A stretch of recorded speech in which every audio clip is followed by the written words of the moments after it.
Hey friends and fellow bibliophiles, welcome to Kat's Novel Adventures.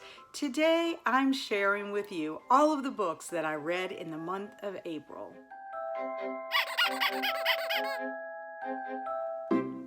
What a fantastic reading month April was for me.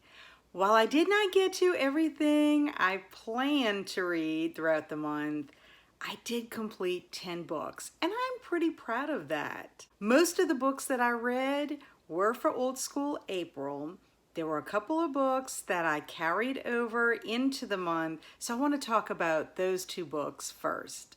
As many of you know, I am having a year of Christie, Agatha Christie that is. I did not know much about Agatha Christie, so I decided to kick off my year with a biography. So I started in January reading Agatha Christie, An Elusive Woman by Lucy Worsley. This book was recommended to me by my friend Rita, who lives across the pond. It was a splendid book, and I am so happy I read it because I didn't know much about her, and I have only read a handful of her books. So I thought, why not learn about the woman behind all these spectacular books, these spectacular mysteries?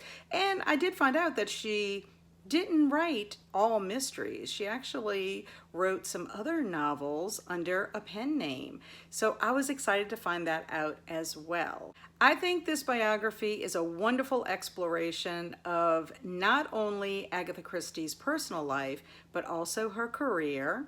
It includes many pictures of different stages throughout her life. I will mention, though, that there are some connections to some of her stories and her personal life. So things that happen throughout her personal life would sometimes show up in her writing. So the author does mention certain stories where this takes place, and there are a couple of spoilers. So if you don't want to know anything ahead of time about books that you haven't read by her, you might want to wait to read it until you've gotten to some of those stories. It didn't bother me personally. I actually loved the life to text connections, and some of the spoilers that she mentioned were books that I had either read, or by the time I actually read them, I will have forgotten. I'm just not going to remember all those little details, but very, very interesting. She was an incredibly talented woman and had a fascinating life, in my opinion. I gave it 5 stars, and I would highly recommend it to anyone who would like to learn more about Agatha Christie. The next book I want to talk about is a book that I started at the end of March and actually completed at the beginning of April, and that is The Midnight Library by Matt Haig. I buddy read this with my friend Mary over at Bookin' Through Life. If you have not checked out her channel, I highly recommend it. She is a lot of fun. We had 2 wonderful discussions about The Midnight Library. This was also actually a book on my 23 for 23 books that I needed to get to this year, so I was excited about finally getting to read it. Anyhow, fascinating book. Loved it. It's about a young woman named Nora Seed who is living a pretty humdrum life, and she's feeling a lot of despair. She's not very happy with her life. She has no real relationships, and her job is not really what is fulfilling her. It's not where she expected to be in her life. Well, one night she basically has a really terrible incident that happens, and it pushes her over the edge, and she decides to take her life. However, it propels her into like a dimension of sorts where she ends up in the Midnight Library, and she is given a second chance of sorts in order to really look at her life and kind of decide what would her life had been if she would have gone down the different paths that she decided not to take in her current life, or her root life is how they put it. The story is well written, it's captivating. I was really invested in the character of Nora Seed. I also like the fact that Matt Haig had a lot of symbolism as far as growth. Her last name is Seed. She goes to a midnight library, and the person that greets her there is Mrs. Elm, who was her librarian back in school. Elm trees have a significance in mythology, and they talk about her root life and how your life can branch off into different directions. One of the things I liked about this book is that it kind of got me thinking about my own choices in my life. Did I make the right decisions? Am I where I'm supposed to be? What if I would have gone down that path or another path? Would I have the children that I have today? If I could go back in time, would I make different choices? And at first I was like, yeah, I kind of want to see what my life would be like. You know, if I would have decided to pursue this kind of a career, or if I decided not to get married, you know, at the time that I did. But then the more that I read about it and experienced Nora's other lives, I realized I'm exactly where I need to be. And that even if I would have gone that way, I would have missed out on a lot of other things that I find wonderful about my current life. So I do think it opens up a lot of introspection for yourself as well. I really, really enjoyed the book. I gave it 5 stars, and I'm looking forward to reading some more books by Matt Haig, because this was the first one I have ever read. So the rest of the books that I am going to talk to you about are all books that I read for the Old School April Readathon, and I was pretty happy with my choices. I followed the reading prompts pretty closely. The first prompt was to read either a Goosebumps book or to read a book with vibes similar to the TV show Are You Afraid of the Dark? And I chose a Goosebumps book, and it was Night of the Living Dummy 2. I have previously read Night of the Living Dummy. It was okay. This dummy is very annoying, but in this story, it is about a young girl named Amy. She wants to be a good ventriloquist, and she has a dummy named Dennis. Well, Dennis is kind of falling apart, and she really wants a new one. So her dad finally comes across one in the pawn shop, and the pawn shop owner is practically giving it away. Well, we soon discover why, because we get Slappy. And Slappy is evil. He has a curse attached to him. He is rude, very mean-spirited, and so disrespectful. And of course, what happens is the only person that knows that Slappy is coming to life is Amy. And so he pins so many things on her, and no one believes her, and everybody thinks she's the one that's rude and mean-spirited. And then, of course, it comes to light. So adventures with this terrible dummy. I am not a fan of dummies or clowns or dolls, so I guess it's not my jam, but at the same time, I'm gonna read it because it's kind of creepy at the same time. I actually enjoyed this one better than the first one. I gave it 4 stars, and it is compelling me to want to read the third one in this trilogy. My next book is a book I double dipped on 2 of the prompts, and that was prompt number 2 for read an 80s horror book, and prompt number 7, which was Teen Witch, where you read something that has witches or occult or supernatural elements. And I chose The Hellbound Heart by the wonderful master of horror, Clive Barker.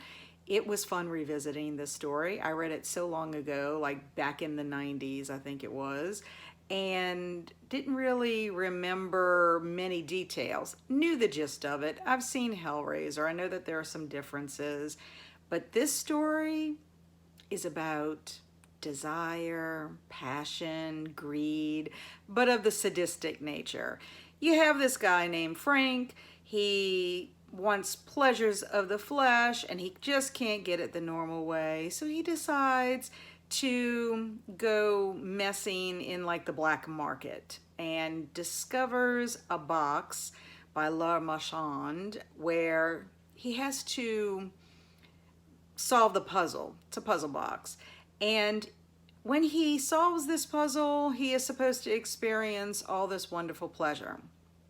Haha, because the puzzle box contains the Cenobites, and they are entities, demonic entities from another realm, and their idea of pleasure is not the same as our idea of pleasure.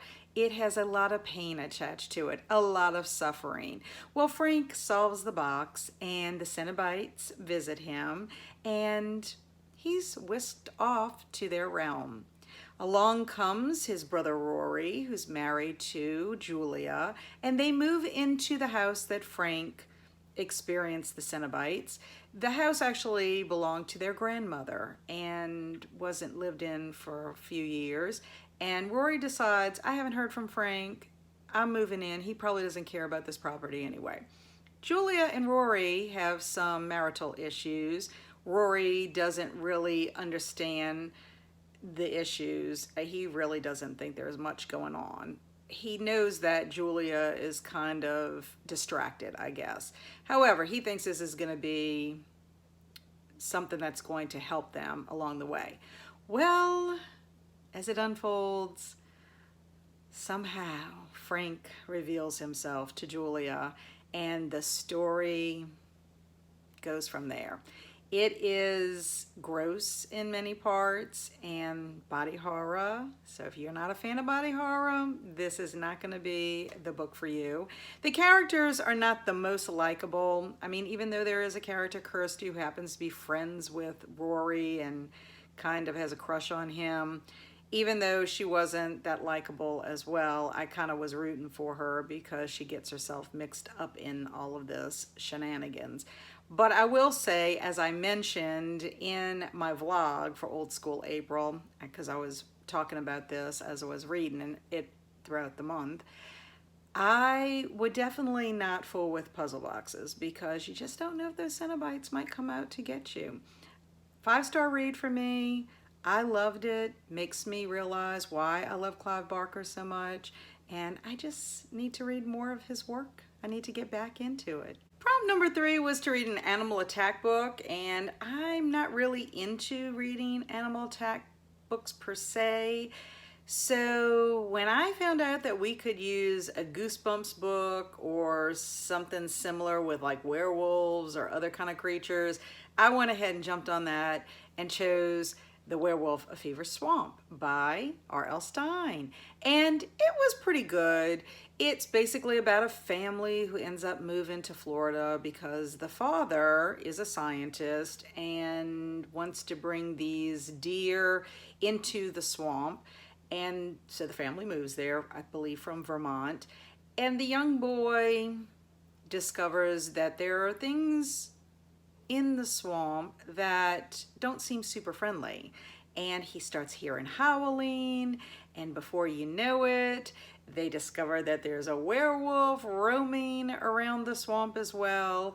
It has some little, twist and turn. R.L. Stine does a good job of like keeping you on edge and in suspense until the end. And the end was very twisty, I have to admit.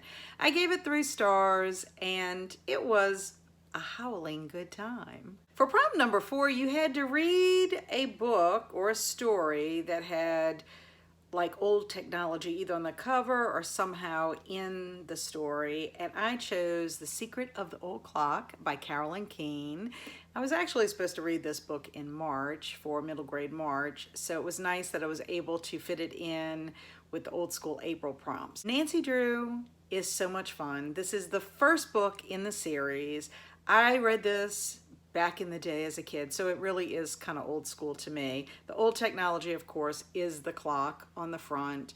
There are other things that are old school. I mean, you have landlines, there are no cell phones, which Nancy Drew really could have benefited from because she gets herself in plenty of scrapes in this story and actually has to go in search of a landline. Can you believe that? I loved it because Nancy Drew to me is very resourceful. She's intelligent, she's beautiful, and she's very, very friendly. The whole premise of this book is that she finds out, because a little girl darts out in front of her car, the two ladies who are taking care of the little girl, they are kind of like in some financial situation. They don't have a lot of money, and they were promised by a nice man named Josiah Crowley that they would inherit money when he passed away. Well, unfortunately, that doesn't come to pass because Josiah ends up living with a family for 3 years who are not very kind to him, and the will that they have says everything was left to them. So Nancy decides that she's going to help these two ladies and little Judy out. In her discoveries or her investigations, she ends up finding out that there are plenty of people who were told by Josiah that they would inherit money and that there was possibly another will. And Nancy is going to go through lengths to figure out where this new will is. So it takes her on many adventures. I was very surprised by things that Nancy ends up getting herself into and then is able, because she is so resourceful, to get out of. I enjoyed it. There was a happy ending. I love how the story ends up telling you about her next adventures that she's going to have. And I believe in the second book, it'll mention the secret of the old clock. That's what I loved about it when I was a kid. But really loved revisiting Nancy Drew. I'm excited about reading more of her mysteries. This was a 5-star read for me and really felt old school. The fifth prompt was a mood read. You just had to read something that was from 2003 and prior, or had vibes from back in the day, and I chose The X-Files, Earth Children Are Weird. This was written by Jason Rekulak and illustrated by Kim Smith. Of course, it's based on The X-Files, which was created by Chris Carter. It is adorable. It talks about alien adventures with young Fox Mulder and Dana Scully. The pictures are really, really cute. They are camping out in Dana's backyard. And of course, they're reading The X-Files. I think that's what's very cute, is in their tent, they are actually reading stories about The X-Files. Look at the little books. Isn't that cute?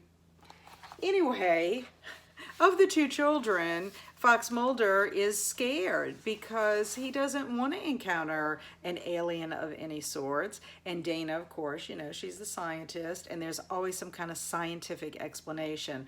So as they're reading their stories and talking, all of a sudden they hear noises, they see shadows, and they go out to investigate, and there's always some kind of an explanation as to why it's happening, while there are some mysterious entities, well, not really entities, mysterious creatures roaming around in the woods behind the backyard. It was a good time, lots of fun, and of course I was so excited I was able to squeeze in a picture book for Old School April. Oh, and by the way, I gave it 5 stars. For prompt number 6, you could read a Fear Street book, a Christopher Pike, or a Point Horror book. I haven't read anything from any of those series, so I decided, let me go ahead and read a Fear Street book. So I chose Double Date by R.L. Stine. So this is my introduction to Fear Street.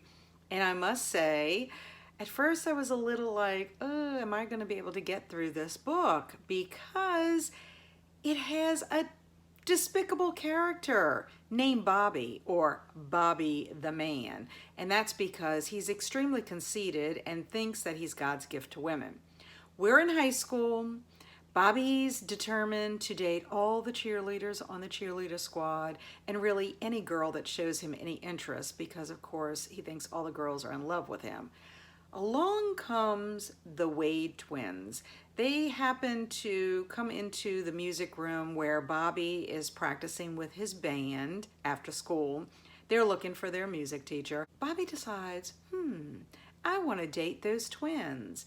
How he thinks he's going to get away with dating twins, and they're not going to find out, is beyond me. That just goes to show that he might be good looking, but he doesn't have many brains. Anyhow, he decides to do it and is going along pretty smoothly. Weird things start happening to him, And I'm glad I stuck with it because it really does start getting good about halfway through, and the ending is extremely satisfying. So overall, I gave it 3 stars. It was enjoyable enough. I will definitely read more Fear Street. For prompt number 8, you were supposed to read a 90s horror story, and I chose to read a mystery instead. I was originally going to use this book as a mood read, but because I ran out of time, I was able to just put it in for prompt number 8. And that is The Unexpected Guest. This is adapted by Charles Osborne. I was supposed to read this in March, actually, for our March Mystery Madness, and of course didn't get to it, so I was excited that I was able to use it for a prompt for Old School April. This book is adapted from a play that Agatha Christie wrote and was recommended to me by my kindred spirit, Halko. It is actually my first Agatha Christie novel to read in my Year of Christie. It all starts on a foggy night in the countryside of South Wales. A stranger runs his car into a ditch, and then he walks to the Warwick estate where he discovers a man in a wheelchair. But the man is dead. He's been shot. And there's a young woman holding the gun in the same room. The mystery then begins. There's a lot of secrets. There's a lot of deception. Agatha Christie does really well with introducing you to a handful of characters. You don't know who to trust. Lots of twists and turns. She's very good about her red herrings. Of course, as I explained in my vlog, I did not guess the killer. So it was pretty much a surprise at the end. It's like I felt like I was on the verge of guessing, and then I was like, nope, that's not true. Then she would do something, and I'm like, yes, it's got to be that person. And then it wasn't true. So I love that. I love that I can't figure out, who the killer is in her mysteries. That just makes it more exciting, and it makes you keep reading. This was a 4-star read for me, and as I mentioned also in my vlog, I would have loved to see this play on the stage because I think it would be really well done. I think it would be exciting. And you could tell by the adaptation that it is more simplistic, something that you would see on the stage. But overall, very enjoyable, and I would recommend it to anyone who likes Agatha Christie books. Prompt number 9, and my final prompt for Old School April, was Buffy the Vampire Slayer. You got to choose between a book written by a female author or had a female protagonist. I chose We Sold Our Souls by Grady Hendrix. Wonderful book.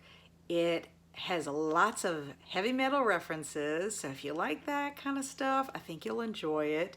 It is about Chris Pulaski. She is the lead guitarist in a band called Dirt Work, and she was well on her way with her band to becoming famous, successful. And one fateful night at the witch's house, things go wrong because the lead singer, Terry Hunt, who's a real ass in my opinion, decides to sell out, and he gets a manager to come in with these contracts. He wants them to sign the contract so he can go off and start his solo career. Well, the bandmates, besides Chris, decide to do it, and everything falls apart from that point on. So you fast forward 20 years, and here is Chris. She's working a dead-end job at a Best Western. She hates her life. She's can't play music anymore because of Terry Hunt, basically. And things are really kind of the pits for her. One day, as she's driving away from her job, she notices a billboard, and there's Terry Hunt's face all over it, and it conjures up some bad memories, and she decides that she's gonna reunite with some of her bandmates and see if they can stop Terry and what he's planning out in the desert, this big concert, comeback, concert that he's going to do, and things just fly off the rail after that. It is not what I would consider a horror novel, and I talked about this book a little bit in my vlogs as well for Old School April. It is more of a thriller. There are some horrific elements in it, and Chris Pulaski is really drugged to hell and back, in my opinion. I really liked her as a character. I think Grady Hendrix did a great job of writing a strong female character. She has guts, she's tough, she's determined, and just is not going to stop until she fulfills the purpose that she set out to do. I gave it 4 stars. I really enjoyed it. It was my second Grady Hendrix read, and I'm excited to explore more of his work. Before I close out this video, I just want to mention the books that I didn't get to in April and what my plans are for them. My first book was Rise of the Princess. This is actually from the 23 for 2023 books that I needed to read. I carried it over from 2022. It was on my February TBR for Folklore February. It was also on my March TBR for Middle Grade March. And then in April as the bonus book prompt for Neon Cover, and I didn't get to it. However, I did start it in April, finished it in May. So woohoo! Finally got to it. Enjoyable. I'll talk more about it in my May wrap up. Next up is Good Night, Mr. Tom. This was the March-April selection for the FOMO Book Club. I did not read it in March for Middle Grade March like I originally planned, and did not get to it in April. However, I lucked out because the ladies for the FOMO Book Club had their meeting in May, on May 7th, and I was able to read it before the meeting. I'll talk more about it in my May wrap-up. Unfortunately, I did not get to The Sundog by Stephen King. This was supposed to be my 90s horror selection and did not get to it. I will put this on my pile of books that hopefully I can read later in 2023. And then finally, I have In Every Generation. I'm really disappointed that I didn't get to this in April as well. This was supposed to be for my Buffy the Vampire Slayer prompt. It is also one of the books on my 23 for 2023 book list that I carried over from 2022. I will also put this on the pile, and hopefully I can try to get to this at some point during the summer, or at least before 2023 ends, because I really, really want to read it. It's a little bit of a chunker, and I think that's why I didn't start off with it. But I have to say, my biggest problem, I think, as to why I'm not finishing my TBRs is because I'm carrying books over from previous months into a new month. It causes me to start my monthly TBR off late, and then the cycle just keeps repeating itself. So I really am hoping that I can get back on track and get some of these books read, because they all sound interesting. I hear so many wonderful comments about them that I want to be able to read them. Well, that is my April wrap up. I appreciate you stopping by to see what I read throughout the month of April. If you've read any of the books that I've mentioned, please let me know in the comments below if you've enjoyed them. I look forward to seeing you again in my next video. As always, I really, really appreciate you.